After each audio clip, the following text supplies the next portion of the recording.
Bueno, pues en esta sesión vamos a hablar sobre el futuro boceto de un protocolo de manejo de la hemorragia masiva en nuestro hospital, del papel que tienen los test viscoelásticos en este tipo de escenarios y hablaremos un poco de la evidencia asociada al ácido tranexámico en los últimos años y un futuro algoritmo de decisión transfusional.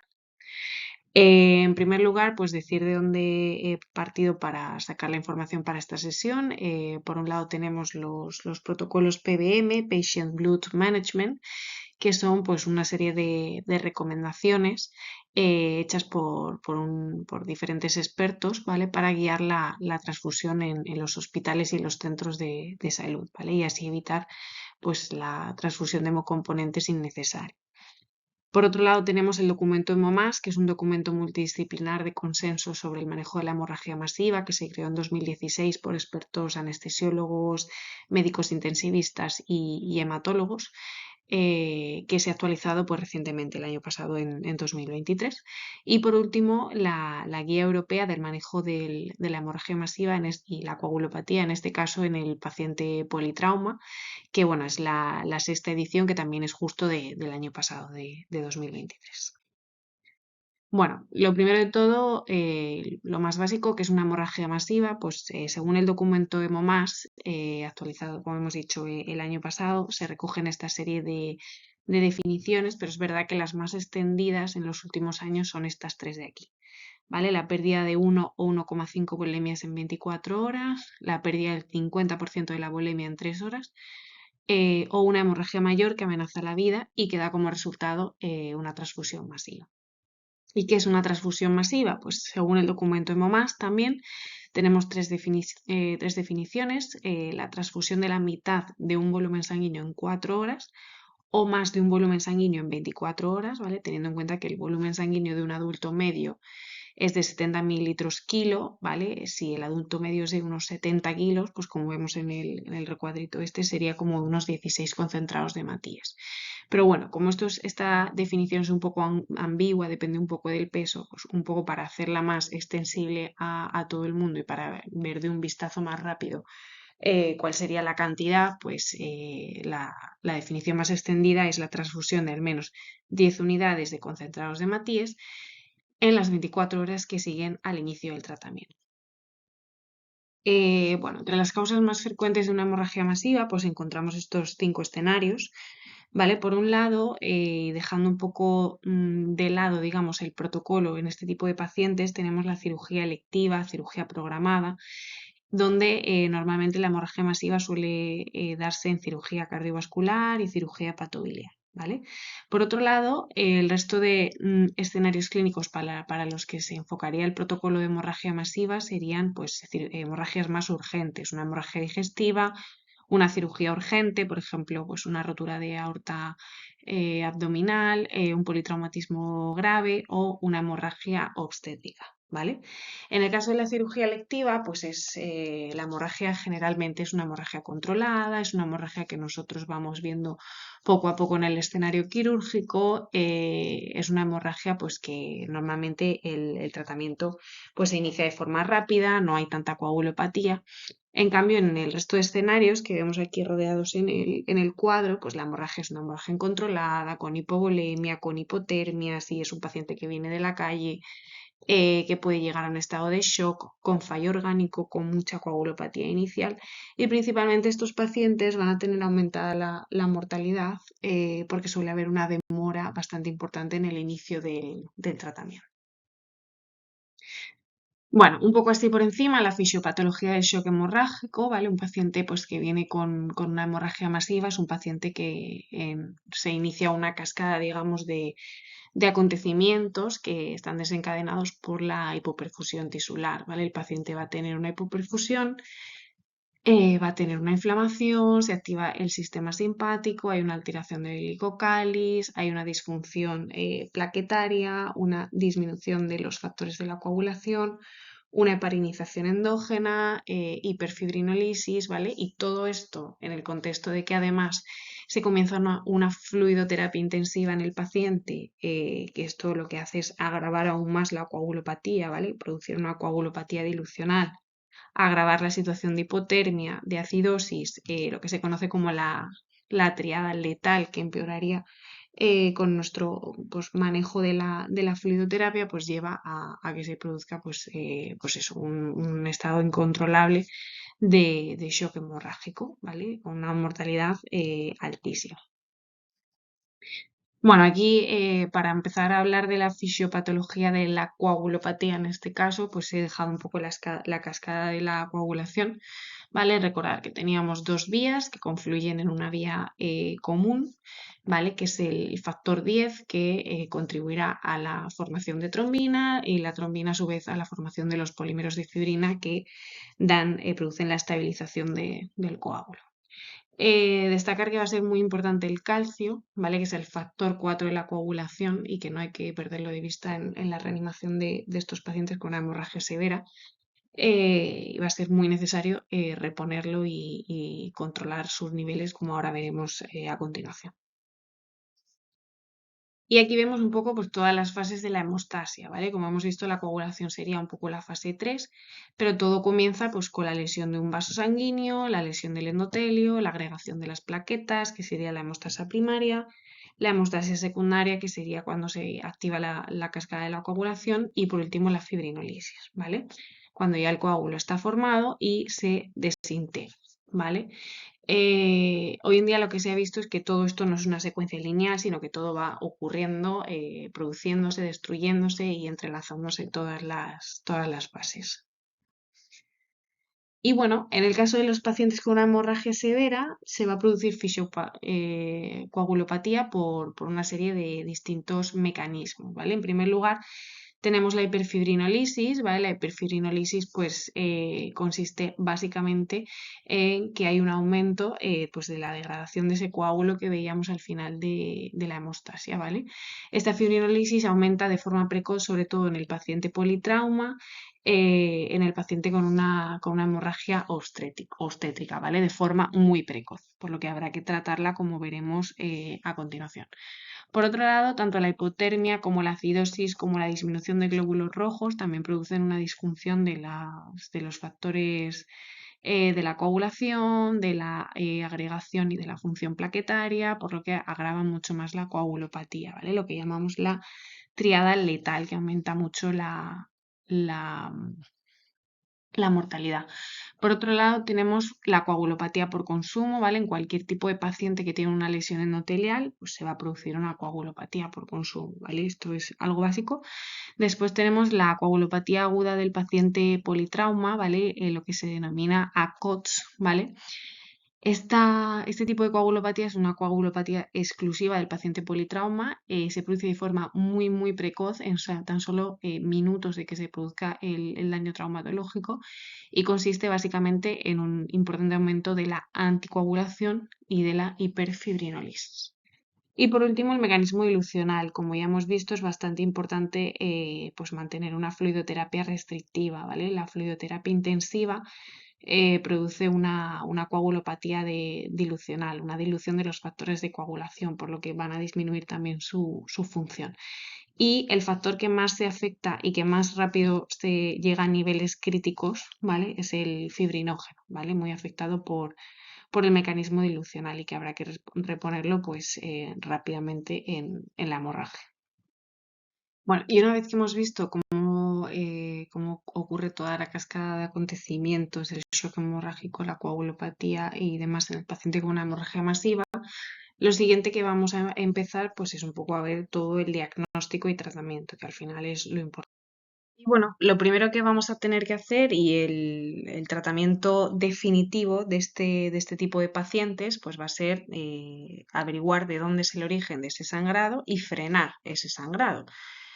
Pero mientras tanto, pues habrá que hacer una historia clínica del paciente para averiguar pues, qué fármacos pueden estar alterando la coagulación, si es que está tomando algún fármaco que altere la coagulación. Habrá que monitorizar al paciente, podemos calcular un índice de shock.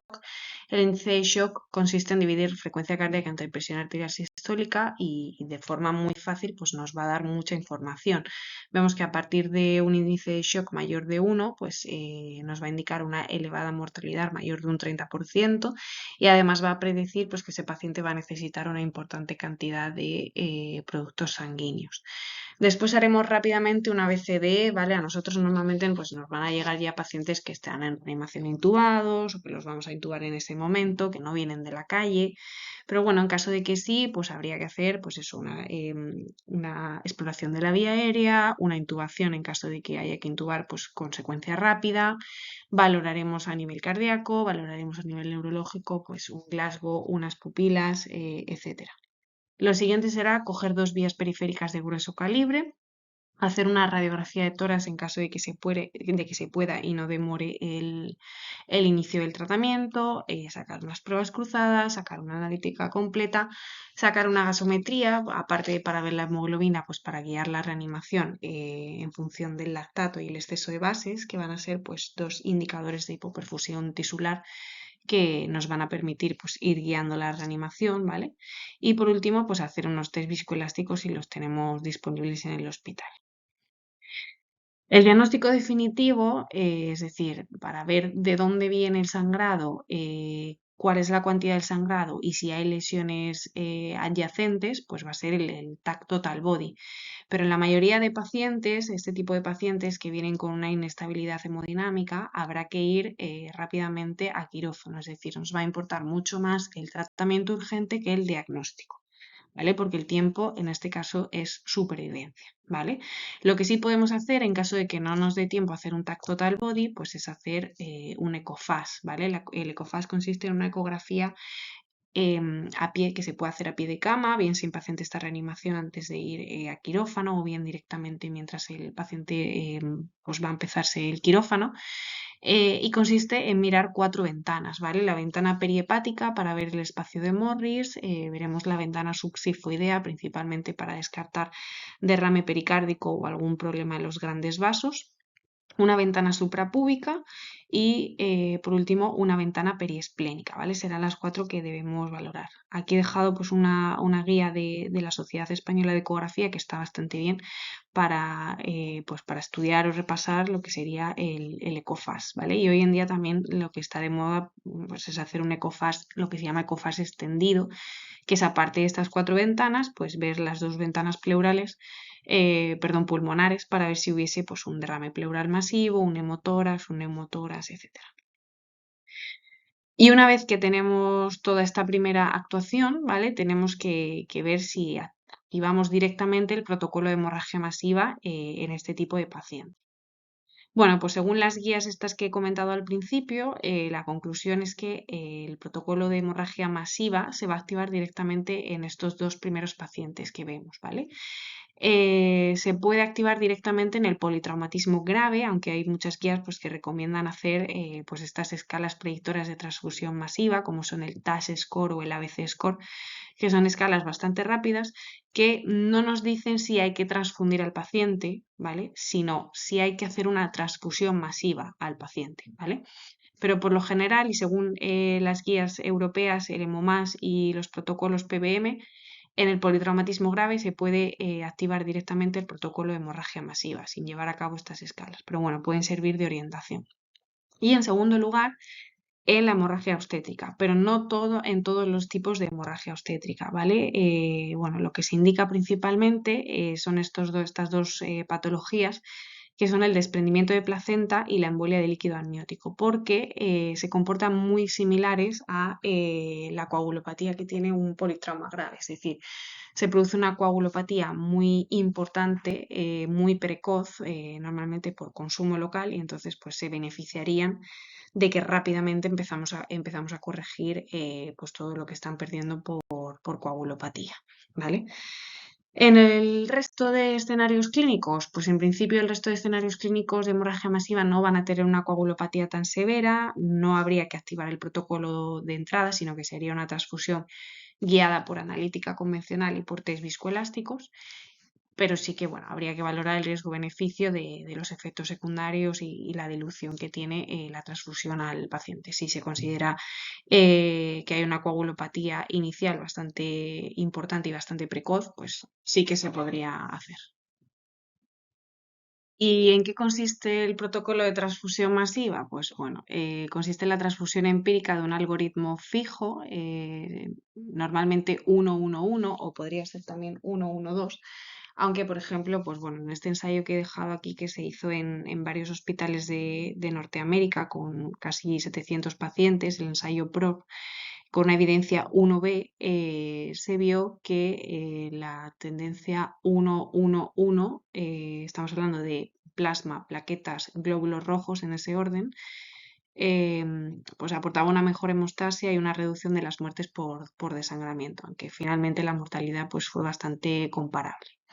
Las últimas guías lo que nos dicen también es que, bueno, que podría añadirse de entrada fibrinógeno con una evidencia 1C, sobre todo en el paciente politrauma y en la paciente obstétrica guiada por los test convencionales y test viscoelásticos, siempre intentando conseguir un objetivo más alto de 2 gramos de cilitro, como ahora veremos, un objetivo más alto que los pacientes politrauma.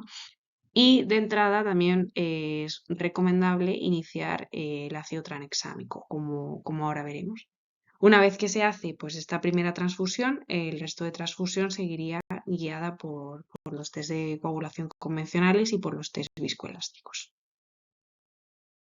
Bueno, aquí he dejado lo que es la pirámide hemostática. La pirámide hemostática es como una especie de pirámide de tratamiento idílica en el que, bueno, pues tendríamos que ir siguiendo los pasos uno a uno sin saltarnos el anterior, pero la realidad es que la mayoría de casos pues no se hace de esta forma. Pero bueno, esta es la pirámide que nos indicaría cómo se van sucediendo pues los distintos problemas y los distintos déficits en un paciente que desde que empieza la hemorragia hasta que va desarrollando pues el shock hemorrágico. Y aquí empezaría pues el algoritmo que sigue toda esta pirámide hemostática. En primer lugar, y como hemos dicho, lo más importante sería buscar la causa del sangrado y frenarlo. Si el paciente es candidato a una cirugía definitiva, pues se hará una cirugía definitiva. Y si no se puede hacer, pues se hará una cirugía de control de daños y se revisará de nuevo a las 48. El siguiente paso será continuar la monitorización del paciente, ¿vale? Ya vimos anteriormente pues, que había que realizar una monitorización básica como en cualquier paciente, pero se recomienda también una monitorización de las variables dinámicas como son la variación de la presión de pulso y la variación del volumen sistólico, siempre que el paciente esté en ventilación mecánica controlada y en ritmo sinusal. Además, es importante seguir monitorizando el lactato sérico y el déficit de bases para guiar la reanimación, la temperatura, la coagulación y también se podrían monitorizar pues, variables como el gasto cardíaco y la saturación venosa central de oxígeno, ¿vale? Que también nos aportarían información en este tipo de pacientes relevantes. El siguiente paso es generalmente pues, la primera medida que se suele llevar a cabo tal cual el paciente comienza con la hemorragia masiva es empezar la fluidoterapia. Actualmente se aboga por una fluidoterapia restrictiva frente a una liberal, con el objetivo principalmente de no hiperhidratar al paciente, mantener una hipotensión permisiva, como ahora veremos, y pues no empeorar aún más la coagulopatía, convirtiéndola en una coagulopatía dilución. La solución que está indicada es la solución cristaloide balanceada isotónica, como es el suero plasmalite, y en principio pues, no estaría recomendado el suero fisiológico al 0,9% por el riesgo de empeorar la acidosis hiperclorémica, aunque puede usarse con un margen de 1-1,5 litros. Tampoco está indicado el riger lactato por ser hipotónico y agravar el edema cerebral. Tampoco el salino hipertónico y en principio tampoco los coloides, ¿vale? Los coloides se ha visto que no mejoran el pronóstico del shock hemorrágico, además de que tienen una serie de efectos adversos, entre ellos que alteran la coagulación, pero sí que pues, se podrían usar cuando la combinación cristaloides vasopresores pues, no consiga mantener la perfusión tisular. Sería como última medida. Como hemos dicho, una hipotensión permisiva, generalmente en este tipo de pacientes mantener una tensión media de 50-60 y en pacientes con traumatismo craneoencefálico pues una tensión media más alta, superior a 80, para asegurar la perfusión cerebral. Si no es suficiente con los sueros cristaloides y con los hemoderivados, pues habrá que iniciar drogas vasoactivas, de elección la noradrenalina. Y llegamos a un punto bastante importante a no descuidar en este tipo de pacientes, que es optimizar las condiciones hemostáticas, ¿vale? En primer lugar, pues mantener una temperatura mayor de 35 grados, porque como hemos visto, la hipotermia empeora la coagulopatía. Y para ello, pues no hay un gol estándar, ¿vale? Pues aumentar la temperatura del quirófano, usar las mantas térmicas, los calentadores de fluidos, etc. Lo siguiente que haremos será evitar la acidosis, ¿vale? Pues esto lo vamos a controlar con el láctico y el déficit de bases, porque un mayor déficit de bases pues va a producir mayor fallo multiorgánico asociado. Lo siguiente será mantener el calcio iónico en rango, de elección reponer con cloruro cálcico, porque hemos visto que el calcio, pues bueno, aparte de que es un factor de coagulación que va a ser súper importante en la cascada de coagulación, pues también ayuda a mantener la contractilidad del miocardio y las resistencias vasculares sistémicas. Y por último, tener en cuenta que los objetivos de hemoglobina van a estar entre 7 y 9, por lo tanto vamos a transfundir a pacientes por debajo de ese rango, y tener en cuenta que en pacientes con enfermedad cardiovascular crónica, ictus, trombocitopenia o cáncer, el rango estará un poquito más alto, más permisivo. O sea, menos permisivo, habrá que transfundir antes. Lo siguiente que vamos a hacer es tratar la coagulopatía. Para el tratamiento de la coagulopatía es muy importante que hayamos hecho el paso anterior, o sea, que se hayan optimizado las condiciones hemostáticas en lo máximo posible. Lo siguiente será revertir el tratamiento farmacológico anticoagulante y antiagregante si lo está tomando el paciente. Si el paciente está tomando antiagregantes, bueno, pues la desmopresina no hay evidencia clara de que tenga su efecto fuera de trastornos congénitos, pero es verdad que en pacientes que toman antiagregantes o con sospecha de trombocitopatía, pues se puede utilizar desmopresina. Pacientes en tratamiento con anticoagulantes orales antivitamina K, el tratamiento recomendado es el complejo protrombínico, que lo vamos a administrar según peso e INR, y vitamina K, ¿vale? De 5 a 10 miligramos. Si está en tratamiento con heparina sódica o heparina de bajo peso molecular, está indicado revertirlo con protamina, ¿vale? También en el caso de la de bajo peso molecular, si se ha administrado en las 8 horas previas. En el caso de anticoagulantes orales directos, pues para los inhibidores del factor 10A tenemos el andexanet, y para los inhibidores de la trombina tenemos el hidaruzumab. Si no se dispone de estos reversores, está indicado con una evidencia 2C utilizar complejo protrombínico 25-50 unidades por kilo. Después de que hemos pues hecho todo este tratamiento, toda esta parte primera de la pirámide hemostática, pasaremos directamente a ir corrigiendo todo el problema, todos los factores de la coagulación, todo el déficit de coagulación que se va perdiendo, y habrá que hacerlo de forma secuencial, tal cual se vayan perdiendo. Lo primero de todo que se va a dañar en el sistema de coagulación es la hiperfibrinolisis, ¿vale? Como hemos dicho, habrá una fibrinolisis exagerada en el paciente politrauma y en la paciente hemorragia obstétrica en varias patologías. ¿Y cómo lo vamos a reponer? Pues con el ácido tranexámico, ¿vale? Según las evidencias que he leído pues, de los últimos años, esto es un poco la conclusión final. Con un grado de evidencia 1 vamos a transfundir ácido tranexámico tanto en bolo como en perfusión en el paciente politrauma con una hemorragia severa, en la paciente con una hemorragia postparto y en cirugía cardíaca. ¿Vale? En el paciente politrauma se pondrá un bolo de 1 gramo en 10 minutos, importante iniciarlo en las 3 primeras horas de que ocurra el politrauma, más después una perfusión de 1 gramo. En la hemorragia postparto, igual, ácido tranexámico en bolo y una segunda dosis de 1 gramo si persiste el sangrado a los 30 minutos o vuelve a iniciarse en las 24 horas posteriores. En el paciente con un traumatismo craneoencefálico, siempre que tenga un Glasgow de 9, ¿vale? Por el riesgo que tiene el ácido tranexámico pues de producir convulsiones, entre otros de sus efectos adversos, se pondrá exactamente igual que en el paciente politrauma sin TCE. Y en el caso de la cirugía cardíaca, pondremos un bolo más una perfusión durante 12 horas o un bolo, ¿vale? Del doble de dosis que si lo hacemos con bolo y perfusión. En el resto de casos, por lo general, vamos a transfundir de inicio ácido tranexámico si hay una importante afectación hemodinámica con hipoperfusión severa secundaria, porque querrá decir pues, que hay una hiperfibrinolisis muy importante, primaria, ¿vale? Entonces, bueno, pues esto ya es un poco pues, a criterio de la situación, pero se ha visto que realmente la evidencia clara es en este tipo de pacientes, ¿vale? Y muy importante ajustar el ácido tranexámico en insuficiencia renal, ¿vale? Porque puede producir un deterioro renal severo. Estas son las evidencias que he revisado, los artículos y recomendaciones. Lo siguiente que vamos a corregir es el fibrinógeno, ¿vale? En pacientes politrauma, de entrada, se aboga por poner entre 2-4 gramos, ¿vale? De entrada. En la paciente con una hemorragia obstétrica, pues habrá que valorar si ponerlo o no de entrada, pero siempre hay que tener en cuenta que en estas pacientes el objetivo es mayor, ¿vale? Queremos conseguir un objetivo mayor de 2 gramos de cilitro.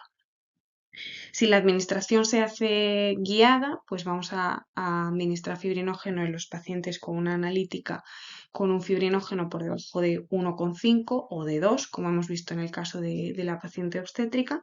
Y si lo que hacemos es un test viscoelástico, pues cuando hay una amplitud máxima del test de fibrinógeno por debajo de 10 milímetros, ¿vale? Y se puede repetir la dosis si precisa. Lo siguiente será la reposición del déficit de síntesis de trombina. Ya hemos visto en los pacientes con anticoagulantes antivitamina K, complejo protrombínico y vitamina K. Si el paciente no toma anticoagulante, lo haremos guiado pues, por analítica convencional y por test viscoelásticos. Por analítica convencional vamos a administrar de elección plasma fresco congelado, ¿vale? Para esta reposición, si el TP o el TTPA es mayor de 1,5 veces el rango normal. Y si en los test viscoelásticos tenemos un Kaolin, ¿vale? Una R de Kaolin mayor de 9 minutos.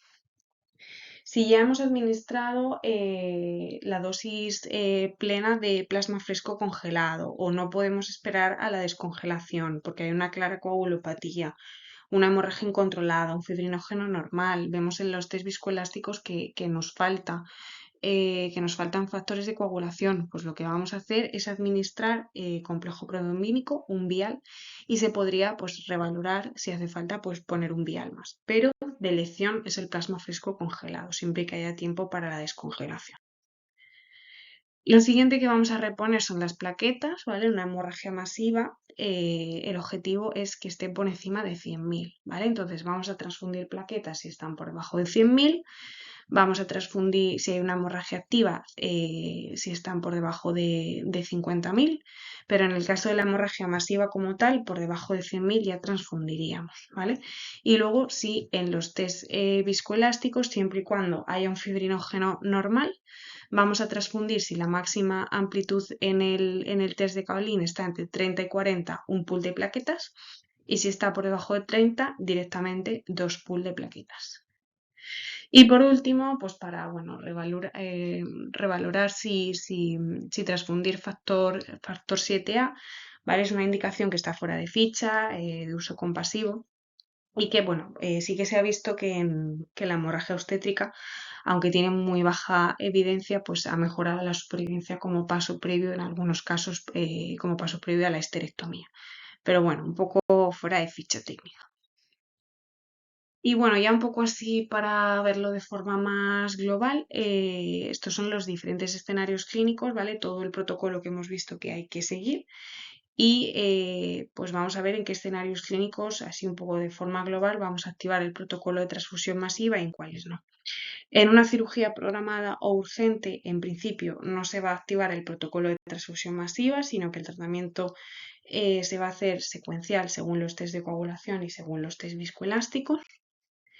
En el caso del paciente politrauma, vamos a iniciar el protocolo de transfusión masiva de entrada, vamos a cargar 1 gramo de tranexámico en 10 minutos en las primeras 3 horas más una perfusión de 1 gramo en 8 horas y vamos a administrar fibrinógeno 2-4 gramos.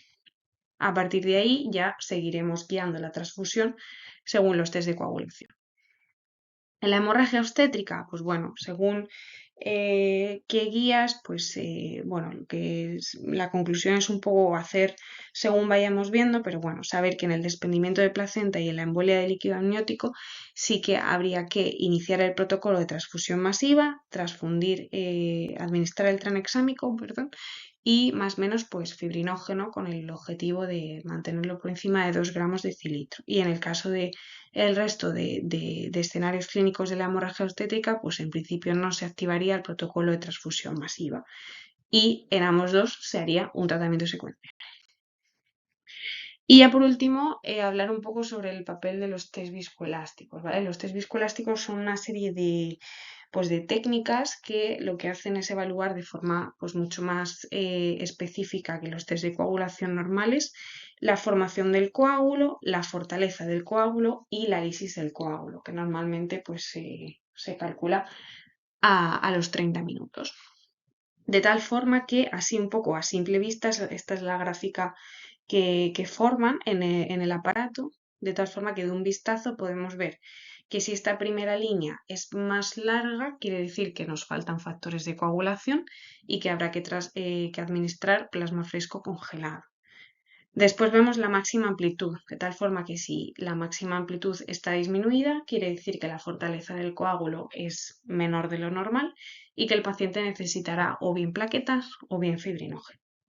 Y por último tenemos la lisis del coágulo, de tal forma que si vemos que la lisis está aumentada es porque hay una hiperfibrinolisis y el paciente va a necesitar ácido tranexamo.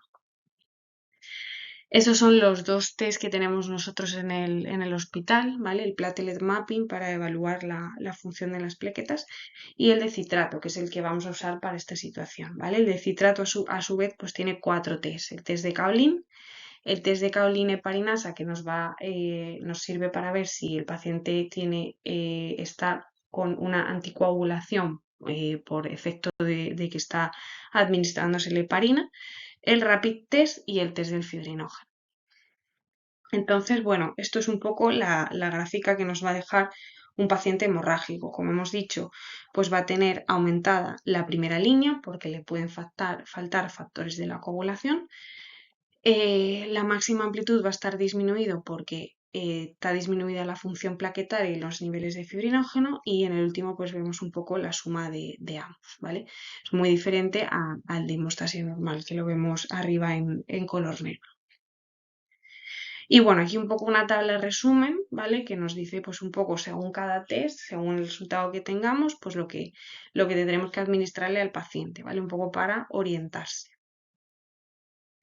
Y por último, nada, pues decir que los test viscoelásticos, el uso de los test viscoelásticos se ha estudiado principalmente en el paciente politrauma, ¿vale? Y destacar pues este estudio que se hizo en un hospital de Londres de primer nivel de atención al paciente politrauma, en el que, bueno, pues compraron una máquina de TEG y entonces lo que hicieron fue estudiar pacientes con una transfusión, con una hemorragia masiva, guiados por analítica convencional, y luego a partir de que llevaran el TEG al centro, pues pacientes en los cuales se guió la hemorragia masiva pues por test viscoelásticos. Y entonces lo que se vio es que en el grupo post-TEG la mortalidad fue menor, significativamente menor a las 24 horas y a los 30 días. El desperdicio de hemocomponentes también fue significativamente menor y no hubo diferencias estadísticamente significativas en el costo, antes y después. Y nada, pues esto ha sido todo. Muchas gracias.